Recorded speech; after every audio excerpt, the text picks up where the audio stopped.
কোনো কলেজকে রাতারাতি বিশ্ববিদ্যালয় করা সম্ভব না বলে মন্তব্য করেছেন আইন উপদেষ্টা অধ্যাপক আসিফ নজরুল।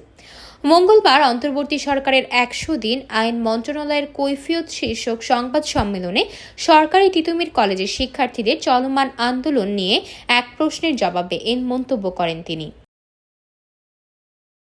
অধ্যাপক আসিফ নজরুল বলেন, ওভারনাইট কোনো কলেজকে বিশ্ববিদ্যালয় করা সম্ভব না, এটা অযৌক্তিক। তিনি বলেন, ট্রেনে আক্রমণ করে নারী শিশুকে আহত করা অমানবিক।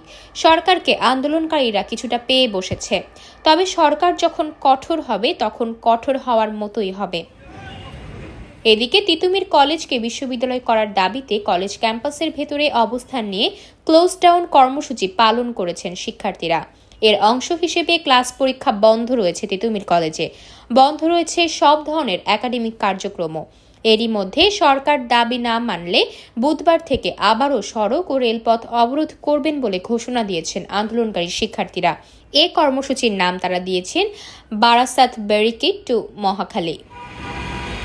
উল্লেখ্য, তিতুমির কলেজকে বিশ্ববিদ্যালয়ে রূপান্তরের জন্য ৩ দফা দাবি জানিয়েছেন শিক্ষার্থীরা।